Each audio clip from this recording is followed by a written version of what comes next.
Hello and welcome to another episode of Strictly Healthy. We're very pleased to be able to bring these various episodes to you every week. That's on a Thursday, 4 p.m. GMT. And today I had a fun episode recording with Natalie Hurdley, who is a Team GB athlete and personal trainer. Now, I did record this earlier, so I am sharing because she had another appointment, so she couldn't join us live. But please stay with us because she shared some fascinating tips with regard to how we can lop off those lockdown lumps. So hopefully you can join us and just bear with me while I just sort of tee that up. So I want to welcome in Natalie Hurdley, who is part of Team GB, actually, in the UK, and I'm very pleased to have her on. She will be talking about how we can lop off some of those lockdown lumps. So I want to welcome you in, Natalie. Thanks for joining me today. How are you doing anyway? Thanks for having me. Yeah, I'm really good. Thank you. Really Very good. good. Very good. Right. So the topic today is how we can lop off some of those lockdown lumps. And I am embarrassed because I'm trying to hide mine because I was doing fairly well at the beginning of lockdown, but it's just gotten pretty worse actually as time has gone on. As I'm sure with most people, we get a little tired, we get a little frustrated, and then we comfort eat or something, and then it just doesn't work. But before we get into that, just want to find out a little bit about yourself and how you became part of Team GB and all that sort of thing, if you don't mind sharing that. Absolutely. So I grew up in sport. I used to play professional football. I played for Wolverhampton Wanderers for 8 seasons. Yeah, so I grew sports just been part of my life for such a long time. And then I went to college and studied to be a personal trainer. I got a lot of my coaching badges as well in sports. Mm-hmm. And then kind of just fell in love with the gym really. And what I loved about the gym was the fact that I could help people in sport to become better at their sport by working on their weaknesses without interrupting what their coaches were doing with them. Right. But the other thing I loved was that I could just help anybody. Mm-hmm. And they didn't have to be in sport. They could just want a better or a healthier life. And then I sort of fell into that. I went to do some personal training at Virgin Active, so Richard Branson's gym, and obviously high quality, being Virgin, and the type of customers that were there, if you like, were completely different. So I really got into training people who were busy running businesses and being family people. And it was just a case of train me and get me the results in the quickest time with the least amount of effort possible. And that was a huge learning curve for me because I'd grown up training pretty much every day. And then when I was studying, it was all about consistency, and it was all about, getting out there and making it a part of your daily life. Sure. So when I went to do sessions out of Virgin, it really taught me how to adapt exercise, healthy eating, and just an active lifestyle into someone's life who really thought they did not have the time. Right. Oh, well, that's perfect for me, I think. Yeah, and everybody's heard it. I want to exercise, I just don't have the time. Yeah, sure. But how did you become part of Team GB? Or if you could tell us how that happened. So I never joined Team GB until I was 29. So yeah, I and to be honest with you, it was completely by accident. I was training in a gym on my own. I wasn't working. I was just training myself. And this like old guy came up to me and he was like, I think you've got really good potential in terms of strength. How do you feel about coming to train with us? We train every day, this time here. And I was like, no, I'm okay. I'm not interested. And then he asked me every single month for about 4 months. And then the fourth month, he said, I don't understand. You've represented your town in football. You've represented your county in swimming, because I used to swim for my county. And you don't want to represent your country? And I was like, hold on a minute. What? I don't know what you're talking about. And he was like, oh, I'm a powerlifting coach for Team GB. Right. And I was like, oh, I didn't know that. I just thought you were a guy in the gym asking me to come and train. He could have said that at first in the beginning, couldn't he? And I was like, I'm not strong. I'm not powerful. I can't be a power lifter. And he said, you haven't got a coach. If you had a coach, you'd actually do really well. And then I gave in. I went to train with them. And I didn't think I was going to like it, but I fell in love with it really quickly. Right. And then I think I was training with them for about 2 months. And he said, we've got a charity competition coming up. I'd really like you to go and represent the team. It's local. So why not? And I like to do stuff for charity. So I went along, and that was December 2019. And I loved it. I absolutely loved it. I got the bug. And then February 2020, I went in and actually did a proper competition for the country, and okay, I did okay. Yeah. And then all through lockdown, it's just been keep on top of it as much as I can. And then I've got my next competition in about 4 weeks, 5 weeks, 4 or 5 weeks. Where's that going to be then? That's going to be in Glasgow. Okay, yeah. And I'm going to be trying to qualify for the British Championships later this year. Right. Oh wow, that sounds amazing. So yeah, how many will be in the team? Over the course of the year, I'm not sure how many are going, because there's been a lot of people who have taken a bit of a step back because of lockdown. And I think that's the same with everybody, to be honest. But we've got quite a lot of competitions that people can go to qualify for the British. It's not just the one. I know that I'm the only person representing the team in Scotland, but then the other competitions that are coming up that are spread across the country, there'll be a lot more team members representing there. And we're all just trying to qualify for the British, and then hopefully we'll have a really big team at the British. Oh wow. Oh, that sounds good. Yeah. So, I guess you are working obviously on doing your best and seeing how you can beat the competition. So do you think that things will work out with all the restrictions and so on and everything? How will things be different for the teams, do you think, in terms of how people can get together and so on? That's the question, isn't it? I mean, we're looking at the next 2 competitions that I'm doing are quite soon. So I think they'll go ahead. I think they'll be fine. But then the big competitions, which is the World Championships and the British Championships, aren't until the back end of the year. Obviously, for us, we're going to be in flu season. I don't know how that's going to affect anything. Nobody does. We've got to, we've just got to hope for the best, and we've got to train as though it's going. As far as we're concerned, we're going to train as though it is going ahead, and then if it doesn't, there's nothing we could do about it. It just doesn't.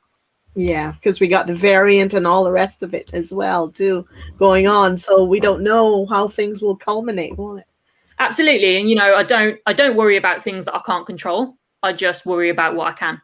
So well, indeed. Right, so you're going to share some tips with us today and show us, or well, I don't know if you're able to show us, but you're going to share some of your best tips on how we can tone up those lockdown lumps.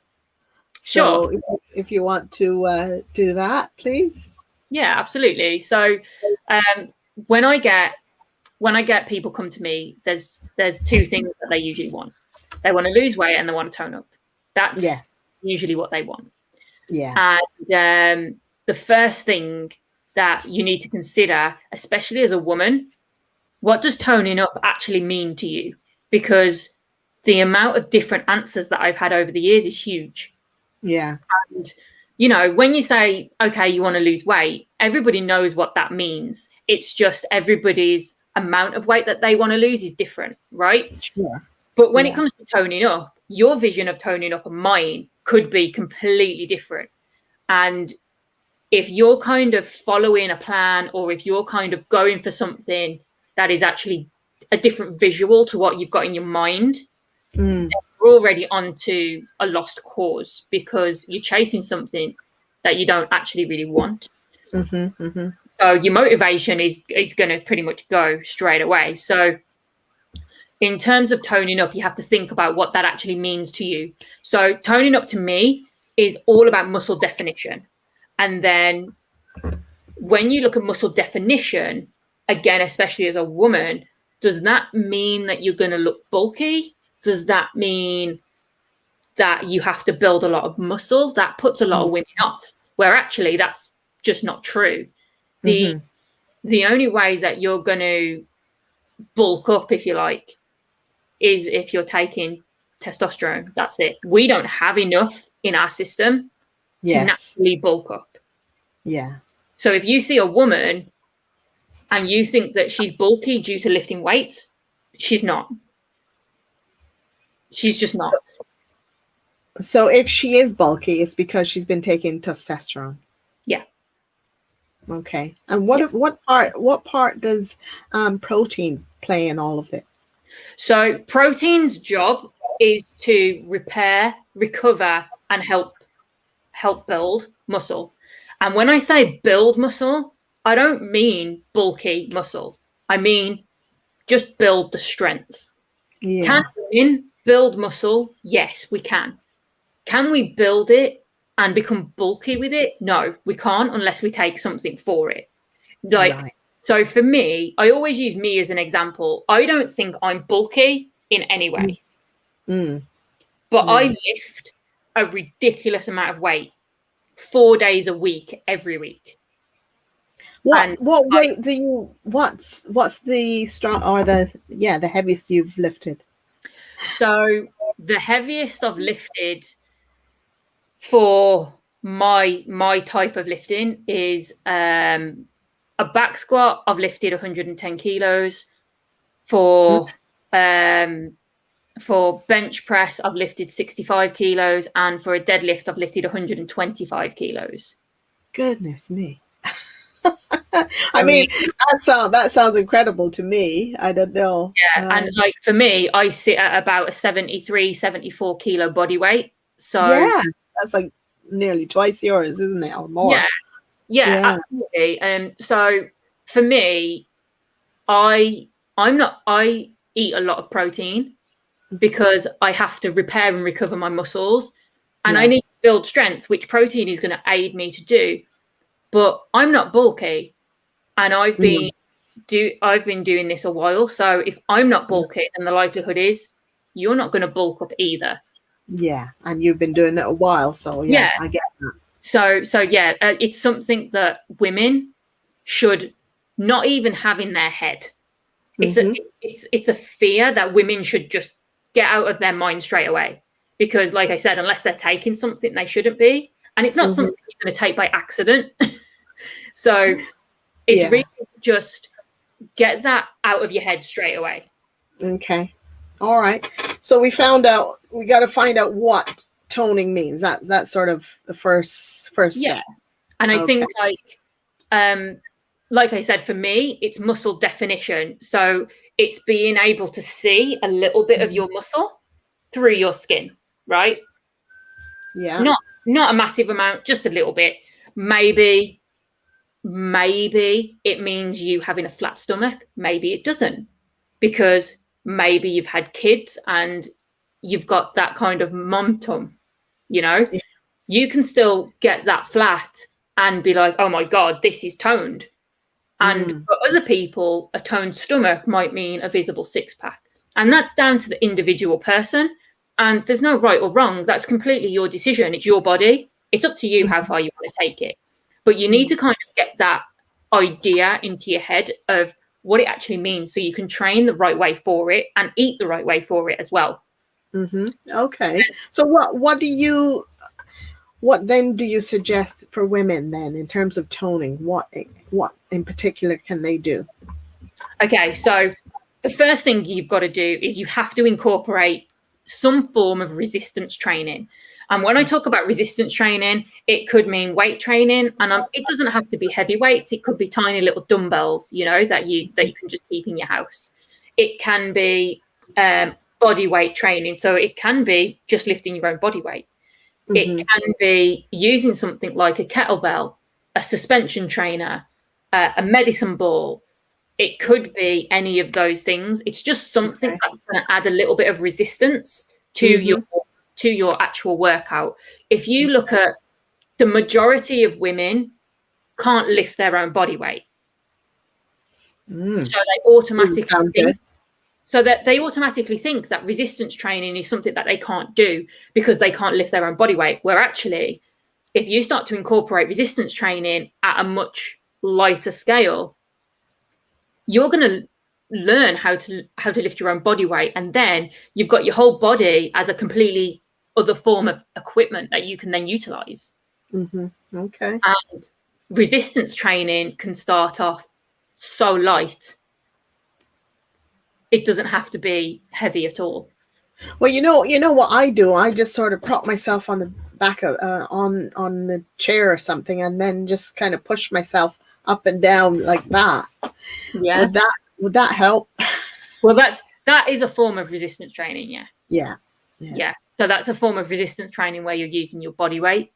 And then my next tip for toning up is making sure that your workout is balanced. So a lot of people like to train. Yeah. So what would you recommend then in that regard? So what I mean by a balanced workout is if you train the front of your body, train the back. So for your example, if you're training the back of your arms with a tricep dip, yes, you've got to train the front of your arm. Right. So that would be lifting weights. So that would be a bicep curl. And again, it doesn't have to be weights. You could literally get some tins of food out of your cupboard and do some bicep curls. So it doesn't have to be heavy necessarily. No, it doesn't have to be heavy. Just a little form of resistance for a beginner is fantastic. But if you train the front, you've got to train the back. And that's the same with everything. If you train the front of your leg, you've got to train the back of your leg. If you train your chest, you've got to train your back. If you train the front of your shoulder, you've got to train the back. And the reason being is if you don't, you create some form of muscle imbalance. And having a muscular imbalance at first can affect your weight loss. It can affect your strength. It can affect your muscle tone. It can affect your growth. It can affect everything. However, down the line, it's probably going to affect your joints. It's probably going to affect your bones. It's probably going to affect your posture. It's probably going to cause you actual physical pain when you move. Because your muscles aren't balanced and working together to help you to move correctly. Okay. So that would be my second tip. Yeah. So what could we do though in that regard to help us? Can you give us an idea? Yeah. On so what we can do to be balanced? Yeah. So for example, if like I said, your example, if you're doing tricep dips off the chair like this. Yes. Yeah. You can get some water bottles, you can get some tins of food, and you can bicep curl. Yeah. So how many repetitions should we do? What would be sort of as a starting point, say begin? I'm not really a beginner, but I haven't been consistent with it. So what sort of things do we do? See, consistency is key. Yes. That's the thing. It's consistency. But sets and reps wise, I would probably go for between 8 and 12 reps. If the weight's too light, definitely head towards 12. And sets wise, 3 to 4 sets is perfect. Again, when you can do 4 sets at 12 reps comfortably, you really want to look at getting something that's a little bit heavier. Right. Okay. All right. So balance. Make sure it's balanced. What's your next? So my next tip is to increase your intensity, which we've just brushed on. So then the intensity is you actually getting started. But if you have been doing bits and pieces like yourself, then what you would do is you would potentially increase your sets or increase your reps. The other way to do it is you could increase your weight. The other way to do it is you could increase or decrease the speed. So for a tricep dip, for example, you would decrease the speed to make it more intense. So instead of you just going up and down, what you would do potentially is you'd go, right, so I'm going to take 3 seconds to push up. So 1, 2, 3, 1, 2, 3. And what we call that is that's called time under tension. And time under tension, when that's longer, your muscle has got to work harder. I see. So that's another way of increasing intensity. So you can look at it like that. That's a good point. So is it actually better to be slower than to move quicker? Because you see a lot of people in the gym and they're pumping and they're moving and, with weights, they're moving fairly quickly. It's obviously better to be slower with your weight. It does depend on the exercise. It depends on the technique. It depends on the position. But in general, for a lady who just wants to tone up, then the longer the time under tension, the better. Right. Okay. All right. That's good to know. Yeah. I'll keep that in mind. Yeah. Because I find sometimes I'll get out of bed and then I start moving really quickly but I think the body needs to stretch. It needs to warm up. It needs to get used to the fact that you're starting to move it now and all that sort of thing. So it's better to move slower, isn't it?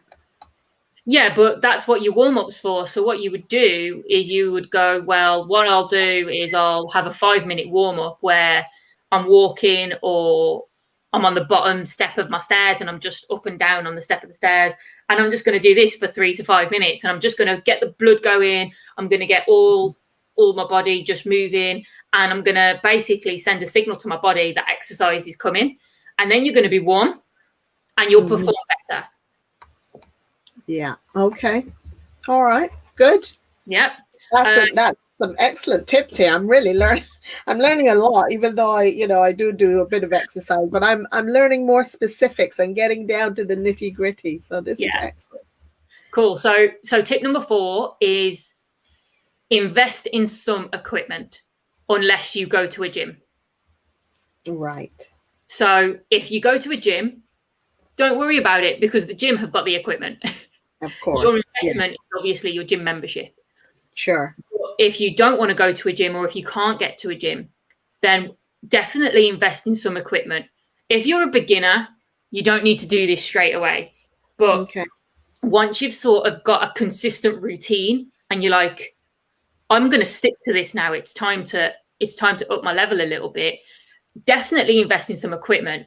Now, when I say this, people automatically think, oh, I haven't got the space or I haven't got the money.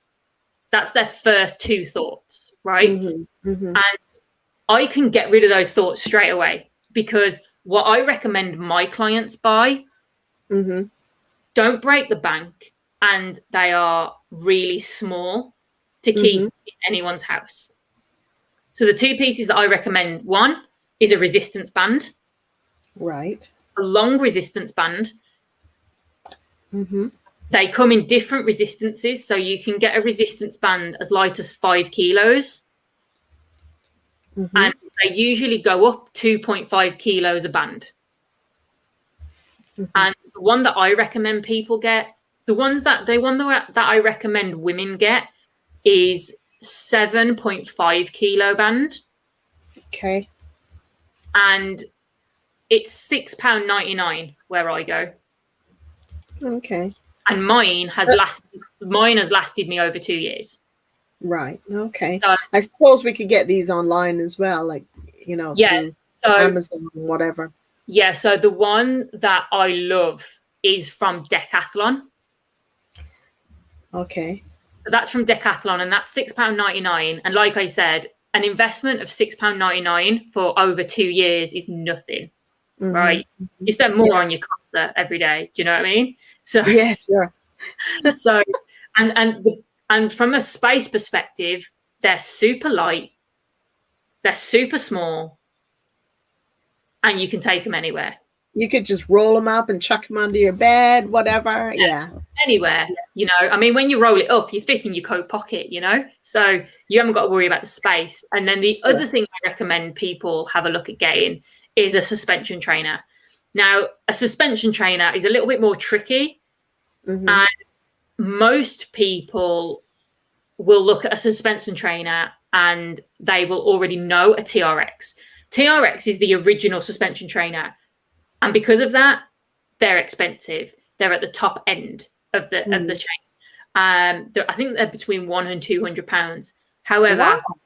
my suspension trainer, which is what I recommend clients get, cost Mm-hmm. me £15 from Decathlon. Oh, I see. Okay. And it does pretty much exactly the same thing as a TRX.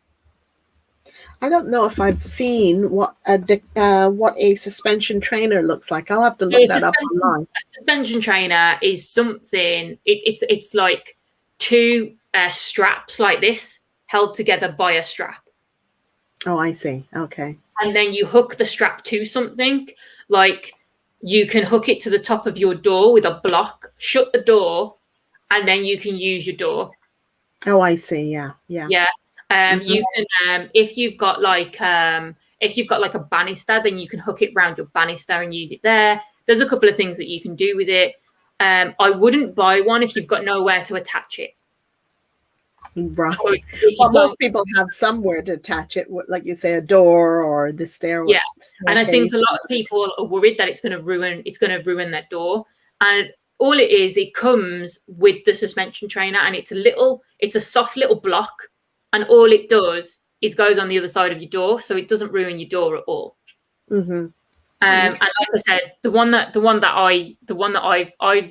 I've got, I think I've had it for about 6 years, and it's still going strong. You can get them at £15. You can get them from Argos. You can get them from Decathlon. There's a couple of places. I definitely wouldn't spend more than £20 on a suspension trainer. So maybe after we finish the broadcast, you could put in the chat your links. On the video. I'll put it on Facebook and various other places, but you could put your links if you like on where we could get some of this equipment. Yeah, that's fine. Yeah. That's fine. All right, cool. Yeah. And then my last tip for toning up is if you've been trying to lose weight, mm-hmm. you should be eating in what we call a calorie deficit. If you want to tone up and you are in a calorie deficit, the process is slower. It's still doable, but it's just slower. If you want to tone up a little bit quicker, maybe you've hit your weight loss goal, or maybe your weight loss goal, you're happy for that to slow down. So what you'll do is you will eat more in line with your maintenance calories than your deficit calories. Mm-hmm. For example, if you're trying to lose weight, you will probably be in about a 15% calorie deficit. If you want to, okay, I usually start people off on around 15%. Again, it depends on how much they want to lose. It depends on all sorts of things. But you really start them off in about a 15% calorie deficit. Then, if you're like, well, actually, I do want to lose a bit of weight, but toning up is more important to me, then what I would do is maybe shrink that deficit to a 5% deficit. Because the closer you are to your maintenance calories, the faster you're going to be able to notice the definition over the weight loss. So between that, you're just going to have to prioritize which one you want more. You can get both of them both ways, but one is going to slow down when the other one speeds up. So what would you recommend? Is it better then to go with maintenance and try and get definition and tone? Is that it better in the long run as opposed to trying to lose weight? Not necessarily. It depends on the individual person. If weight loss is more important to you, then do it that way. Because what will happen is when you get closer to your weight loss goal, when you hit your maintenance weight loss, when you hit your weight loss goal, you'll go into a maintenance anyway. And then when you get closer to that goal, you'll go into a maintenance anyway. So it kind of just depends what's more important to you. Mm-hmm. And you can decide that. You prioritize that. I get ladies come to me and they'll go, I want to lose weight and tone up. I'm like, okay, which one's more important? Oh, well. And then we go through a discussion, because if toning up is more important to them, then their calorie consumption will change. Right. Okay. I'm getting a good picture of this now, what I need to be doing. So what sorts of foods would you recommend in terms of losing weight, and then in terms of maintenance? What would you recommend? Okay. So it's all about calories. The type of food. No particular food. No. If people say to you, eat clean, ignore them. If people say to you, why? If people say to you, don't eat junk food, ignore them. If people say to you, there's good and bad foods, ignore them. The only reason you shouldn't ignore them is if you're allergic to something, or if you have an intolerance. If you're like me and you're not allergic to anything and you're not intolerant to anything, you eat what you want when you want, right? So the reason most diets fail is because you are restricting yourself from things that you enjoy. And guess what? If you don't enjoy it, you're never going to stick to it. And if you're not going to stick to it, you're never going to do it. It's not going to happen. And this is a long-term game, right? Our health is a long-term game. Whether you're looking for weight loss or not. Okay. All right. I hear your argument, but I got to ask this question. Carbs seems to be, well, for me, if I have a carb or even look at a carb, I gain weight. Okay. So, and when I gain weight, my health goes down. Okay. So for me, I need to avoid carbs like the plague if I can. Okay. And I know I love carbs, and I'd love to have whatever. You definitely don't need to avoid carbs. There is a link there somewhere that you're missing, and it's not carbohydrates. It's something else. Okay. So are you familiar with what macronutrients are? Macronutrients. I've heard the term, not entirely sure. Okay, so macronutrients are essential nutrients to our body, right? And there's three macronutrients: fats, proteins, and carbohydrates. The reason that they are essential is because our body needs them. So for us to cut any of them out is not a good idea at all, right? So you have to look at your calories as a whole, not about eliminating anything. Like I said, unless you're allergic or intolerant, don't eliminate anything unless you just don't like it, right? So carbohydrates are essential to the functioning of our body. So is protein, and so is fat. So protein's job, which we talked about before, is repair, recover, and rebuild. That's its job. If we don't have enough protein, our muscular system is going to suffer. Fat's job is to help insulate and protect our body. We need fat because it's essential for a fully functioning body in terms of keeping our core temperature right, in terms of keeping our organs functioning properly, in terms of giving us that protection. Then you've got carbohydrates. Carbohydrates' job is to produce us with energy. So you need carbohydrates in order to function correctly. And I don't know whether you've ever heard this, but most people who give up carbohydrates become miserable and moody. Yeah. That's why. Because we need carbohydrates to provide us with energy. And if you're gaining weight by eating carbs, it's because you're eating too many. It's not because you're eating carbs, it's because you're eating too many of them. But I take a small portion of rice or something, you know. Yeah, but you're looking at it as one meal, and you can't do that. You have to look at it as a long-term plan. So when I put somebody on a new carbohydrate target or a new calorie target, it's not measured over one meal, it's measured over a week. Say, right, you're going to stick to this for 7 days, right? Over the course of that 7 days, then we'll remeasure your weight. If your weight's gone up and you've stuck to it, we need to get your calories down, not your carbohydrates, your calories, your overall calories, not carbohydrates, right? If we want you to, if you've lost weight, guess what? We're going to keep you right there. If you've maintained your weight, we're going to take your calories down, but just a little bit. Okay. So you have to look at calories over a whole, not over one meal. Okay. I just want to switch gears, and I know time is marching on here, and you've got to go in a minute, but I just want to switch gears to find out what sorts of injuries do you find is happening with people that you deal with, or people in the gym. What are they doing wrong? That was one question, and then another, if you could, okay, so briefly, and then another question. Injuries wise, depends on the individual. Most things that come up are shoulder pain, knee pain, hip pain, and lower back pain, and usually they're all related. So a lot of the time with the shoulder, it's because people are turning in their shoulder into a hinge, and it's a ball and socket, and it's because we don't move them, right? So if you don't move your shoulder in a rotation, eventually it's going to get stuck in a hinge, and then when you try and rotate it, it's going to cause a problem because you've trained it in the wrong way, and that's just through unhealthy repetition. And then hip wise, loads of people suffer with their hips, and that's down to a sedentary lifestyle usually, and carrying excess weight. Knee problems is the same, usually because of a sedentary lifestyle or carrying more weight than they need to.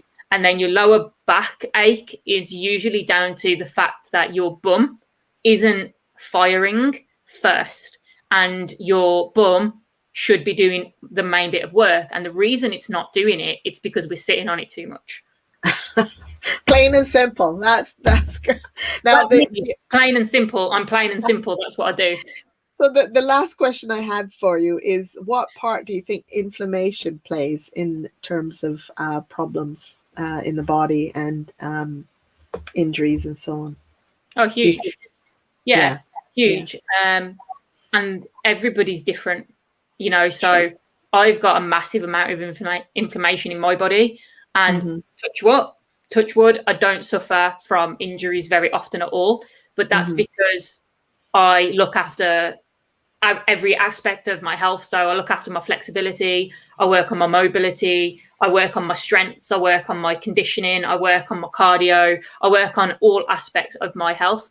So even though I've got a lot of inflammation, it doesn't cause me any problems because I look after my body every day on a whole, and I don't just focus on one area. Okay, very good. Well, thank you very much, Natalie. That was brilliant information, brilliant advice. I've learned a whole lot, and I'm sure other people watching this video later on will also learn a lot. But perhaps we can have you back at another time to just share some more tips with us. Sure. Look forward to it. Great. Thank you ever so much. So that was Natalie. She was sharing some of her tips on how to lop off those lockdown lump. Anyway, I just want to say thank you very, very much for coming on, joining us and watching this episode of Strictly Healthy as we talk about how we can sort our problems with all these excess weight, etc. Natalie actually shared some really excellent tips with us. So hopefully you can watch it on replay when you can. So that's it for now. Thank you for joining us, and we'll see you same time, same space on Strictly Healthy. Bye for now.